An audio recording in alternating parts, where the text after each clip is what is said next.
हमारे परम मित्र बहुत ही एंथुजियास्टिक मुकेश शर्मा जी आपके लिए लाए हैं यूट्यूब चैनल के माध्यम से। बहुत ही अच्छा उपक्रम है। मुझे लगता है ये उसी परंपरा की श्रृंखला है जो कुछ हजारों साल पहले शुरू हुई थी, और ये विष्णु शर्मा की लेगेसी है जो मुकेश शर्मा जी आगे लेके जा रहे हैं। Wish you all the best Mukesh ji, keep it up, that's very nice.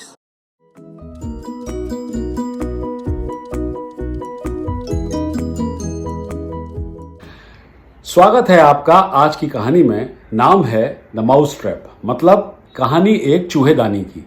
एक बार की बात है, एक चूहे ने एक घर की दीवार की दरार से झांक कर देखा कि एक किसान और उसकी पत्नी एक पैकेट खोल रहे थे।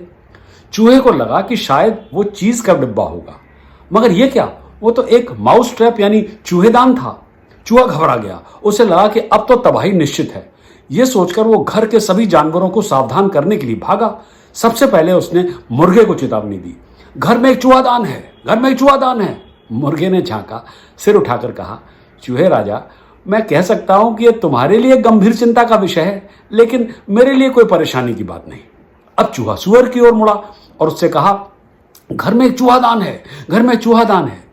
सुअर ने सहानुभूति व्यक्त की और कहा, मुझे बहुत खेद है मिस्टर, लेकिन ऐसा मैं कुछ कर नहीं सकता। ओके, तुम आश्वस्त रहो, तुम मेरी प्रार्थनाओं में हो। फिर चूहे ने भैंस को देखा और कहा, घर में एक चूहादान है, घर में एक चूहादान है। भैंस ने कहा, मिस्टर माउस, मुझे तुम्हारे लिए खेद है, लेकिन इस विषय की जानकारी की मुझे कोई आवश्यकता नहीं है। बेचारा चूहा निराश होकर अकेले ही किसान के माउस ट्रैप का सामना करने के लिए घर लौट आया। उसी रात किसान के घर में एक आवाज सुनाई पड़ी, जैसे चूहेदानी में कोई शिकार फंसा हो। आवाज सुनकर किसान की पत्नी दौड़ी। अंधेरे में उसे दिखाई नहीं दिया कि चूहेदानी में एक विषैला सांप पूंछ से फंसा हुआ था।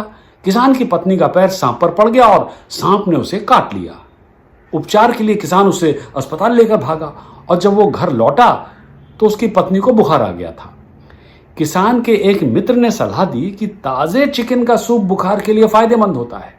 किसान ने घर के मुर्गे को काटकर उसका सूप अपनी पत्नी को पिलाया, लेकिन किसान की पत्नी की बीमारी ठीक नहीं हुई। किसान के घर में पड़ोसियों का तांता लगा हुआ था। दोस्त और पड़ोसी दिन भर किसान की पत्नी के साथ बैठते थे।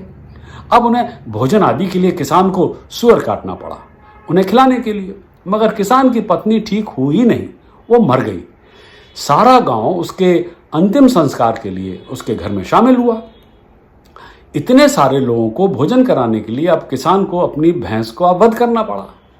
चूहे ने यह सब बड़ी उदासी के साथ दीवार में दरार से झांक कर देखा, मगर वो कर भी क्या सकता था। कहानी खत्म।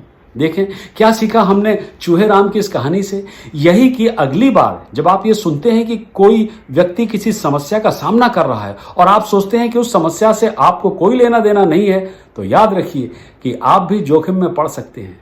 जब हम में से किसी को धमकी दी जाती है तो हम सभी खतरे में पड़ जाते हैं।